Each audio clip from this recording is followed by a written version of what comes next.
The carnival grounds outside Oakland smelled of diesel, fried dough, and sawdust. It was the summer of 1965, and a traveling exhibition had set up on a vacant lot near the waterfront. A patchwork of canvas tents, a Ferris wheel missing half its light bulbs, and at the center of it all, a raised wooden platform ringed by rope and floodlights. A hand-painted banner stretched above the platform, letters 6 feet tall, "Survive 10 seconds, win $80,000. Beneath it stood the reason 200 men had already failed. They called him Big Otto. Nobody remembered if that was his real name or one invented for the marquee, and by this point nobody cared. He stood 6'9" and weighed somewhere north of 500 pounds.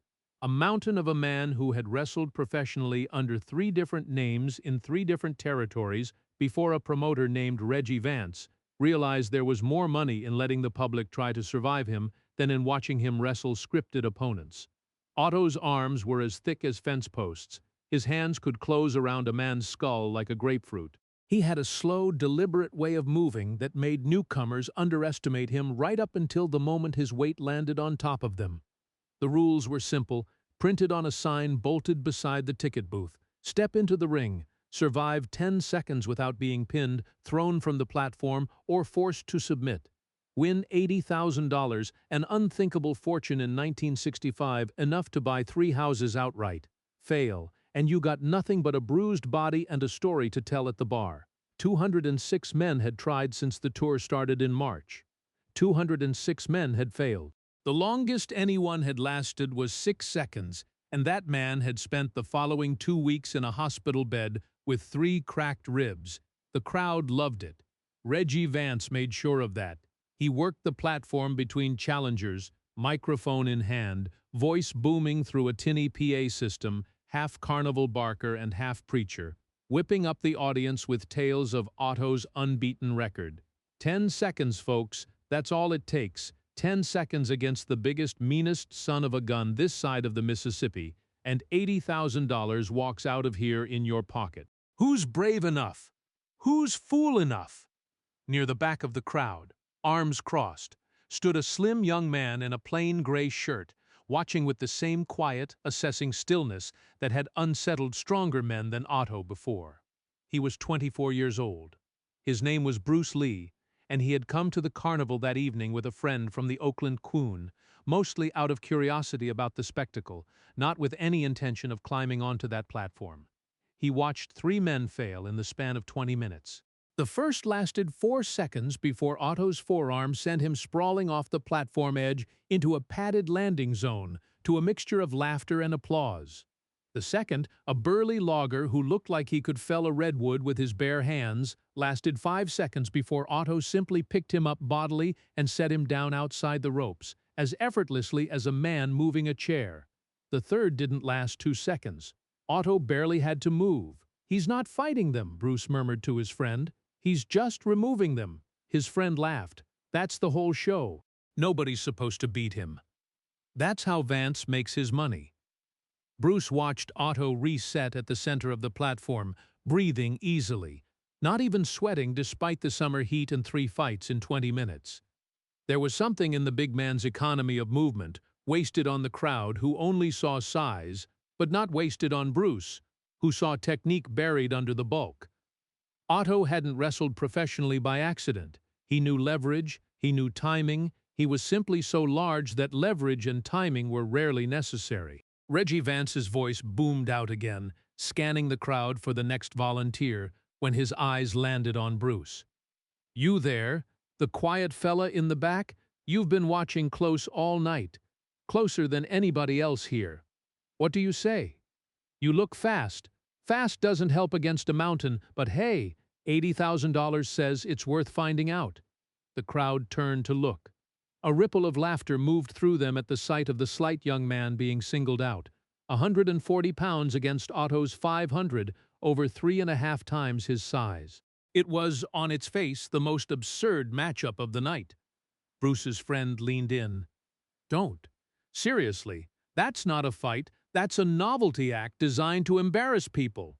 Bruce didn't answer immediately. His eyes were still on Otto, on the way the big man's weight settled, on the small hitch in his breathing after each encounter, on the fractional half-second delay between when Otto saw a threat and when his bulk could actually respond to it. 10 seconds, Bruce said quietly, half to himself. Bruce? I want to see something, Bruce said, and started walking toward the platform. The crowd's laughter shifted into something closer to disbelieving murmurs as Bruce climbed the wooden steps and ducked through the ropes. Up close, the size difference was almost comic.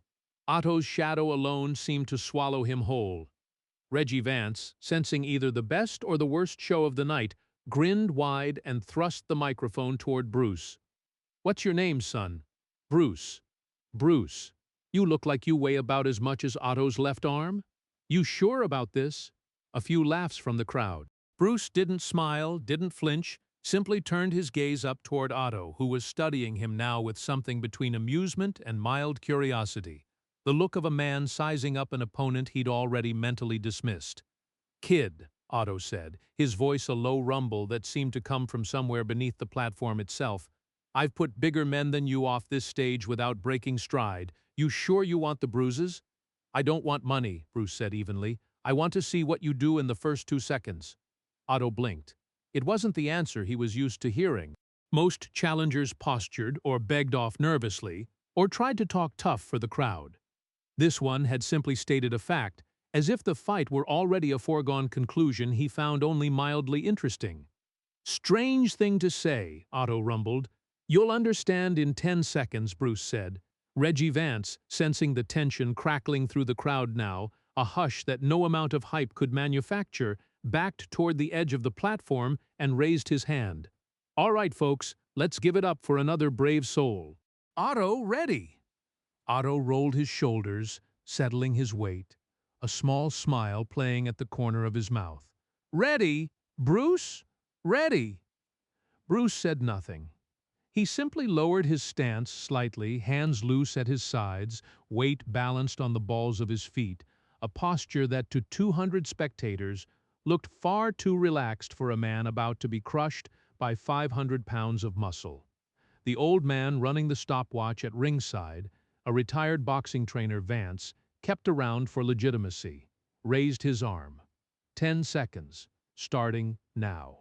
Otto moved first, as he always did, closing the distance with a single heavy step and reaching for a collar tie, the same opening move that had ended 190 of his previous 200 challenges within the first 2 seconds.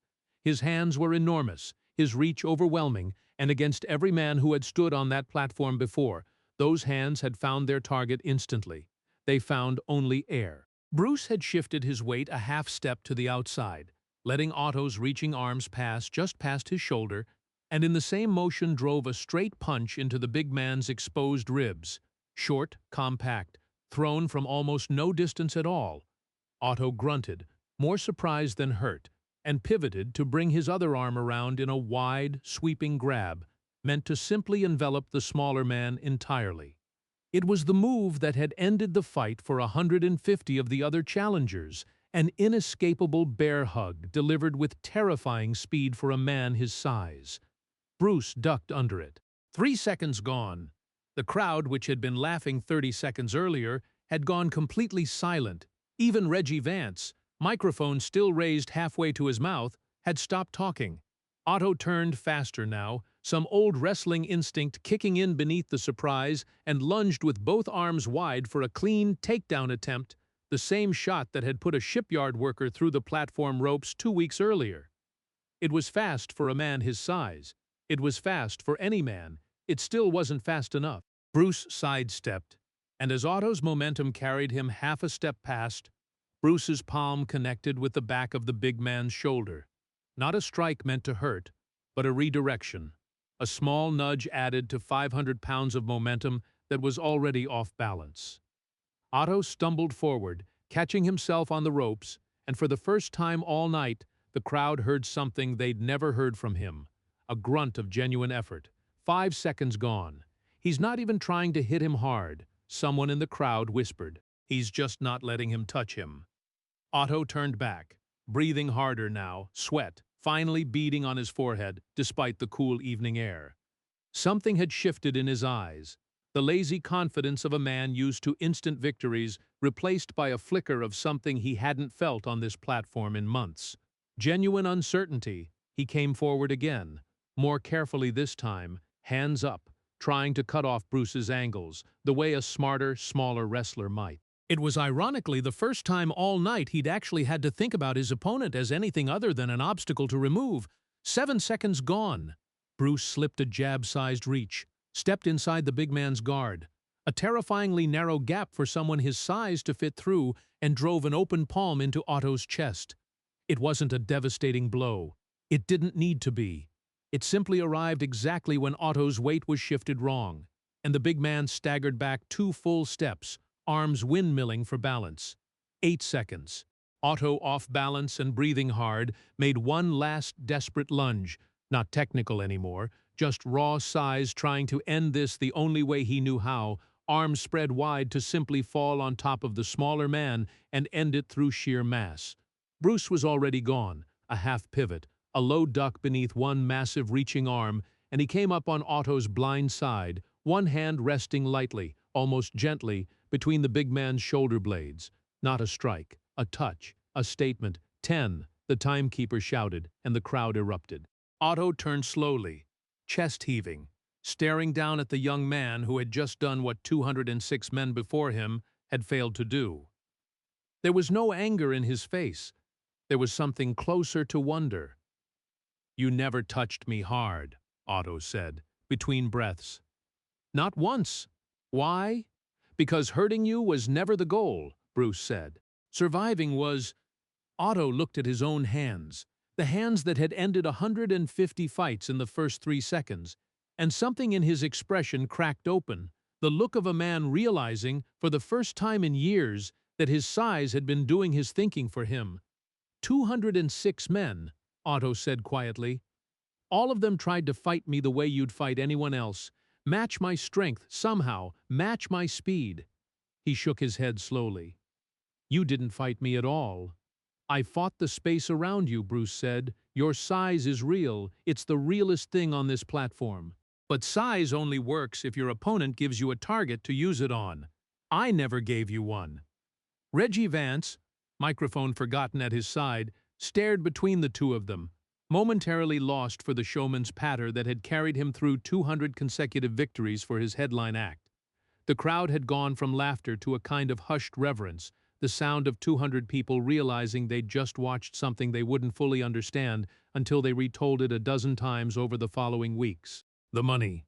Vance finally stammered, holding out an envelope with trembling hands. 80,000? It's yours. Bruce looked at the envelope for a long moment, then shook his head. Give it to him, he said, nodding toward Otto. The crowd murmured in confusion. Vance blinked. You won it. Fair and square in front of 200 witnesses. I don't need it, Bruce said simply. He does not the money. Bruce turned to face Otto directly. You need what's underneath it. Every man who ever stepped on this platform came to prove something about himself against you. And every time you won, you proved something wrong about yourself in return, that your size was the only interesting thing about you. Tonight, you learned something different. Take the money as a small thing next to that. Otto stared at him, and for the first time that summer, the giant who had never once been beaten looked, for just a moment, uncertain of what to do with his own hands. The two of them talked long after the crowd dispersed, long after Reggie Vance had packed up his platform lights and the carnival had gone quiet around them, generators cutting off one by one until only a single bulb burned above the empty ring. How long have you wrestled? Bruce asked. Since I was 14, Otto said. Started because kids made fun of my size before I grew into it. Then I grew into it and nobody made fun of anything anymore, just got quiet, respectful, scared. He looked at his hands again. I liked being feared. It was better than being laughed at. Fear and respect aren't the same thing, Bruce said. You've spent your whole career collecting one and calling it the other. Otto absorbed this, sitting on the edge of the platform, the boards creaking under his weight. You could have hurt me badly out there. Anyone with real skill fighting a 500-pound man for money would have had to hit hard to be safe. You never did. Because you never needed to be hurt, Bruce said. You needed to be seen, really seen, not as a monster on a banner. as a man who happens to be enormous and who spent so long being afraid of what happens if he isn't feared that he stopped being anything else. The big man was quiet a long time. When he finally spoke, his voice had lost its carnival barker rumble entirely, sounding instead like something much smaller and much more honest. Nobody's ever talked to me like that. Not in 15 years of this. Most people are too busy being afraid of you to talk to you at all, Bruce said. He stood, brushing dust from his trousers. That's not your fault. But it's not something you have to keep choosing either. Otto left the carnival circuit within the year. He took a job as a dock worker in San Francisco, where his size was useful rather than theatrical, and where, for the first time since he was 14 years old, nobody paid to watch him. He kept the $80,000. Bruce had insisted, but he gave a third of it away, quietly, to a boxing gym for underprivileged kids in Oakland, on the condition that nobody know where the money had come from. Years later, long after Bruce Lee's name had become known across the entire world, and long after his death shocked millions who had never met him, Otto, older now, heavier still but slower, working as a longshoreman foreman, would occasionally be asked by younger dock workers about the scar above his eyebrow or the strange, faded newspaper clipping he kept folded in his wallet showing a young, slim man standing on a carnival platform. He never told the story the way the papers had, all size and spectacle, and the improbable 10 seconds. He told it the way it had actually happened. 206 men tried to survive me, he'd say, and every one of them tried to be tougher than they were. Then one man came along who wasn't trying to survive me at all. He'd fold the clipping carefully back into his wallet. He was trying to help me survive myself. Took me years to understand that was the harder fight. Then he'd go back to work, and the dock workers would go back to their crates, and somewhere behind them the evening light would fall the same quiet way it had fallen on an empty carnival platform decades before, on a night when the biggest man in the show learned that size was never the whole story, and neither was fear. The clipping itself had a small story of its own, one Otto rarely shared even with the men who asked about it directly. A local photographer covering the carnival circuit for a community paper had snapped it almost by accident, more interested in capturing the absurdity of the banner overhead than anything happening beneath it. The photo showed the exact moment after the 10th second. Otto turned halfway around, chest still heaving, staring down at the slim young man who hadn't so much as raised his voice through the entire exchange. Neither of them was smiling, neither of them looked triumphant. It was, if anything, a photograph of two men caught mid-realization, and that was precisely why Otto had kept it folded in his wallet for the better part of 2 decades, worn soft at the creases from being taken out and put away more times than he ever admitted. He never became a public storyteller about that night. Reggie Vance tried, for a few weeks afterward, to fold the story into his carnival patter. The night the mountain finally moved, but Otto refused to perform it again, refused to let it become another act on a platform. He'd quit the circuit entirely within months. And Vance, without his headline attraction, folded the 10-second challenge not long after. The banner came down. The platform was sold for scrap lumber. What remained was smaller, quieter, and far more permanent than anything painted 6 feet tall ever could have been. The dock workers who eventually heard fragments of the story treated it the way people always treat legends that arrive without a clean beginning or end, half believing it, half assuming Otto had embellished the size of the crowd or the size of the payout over the years, the way old men do.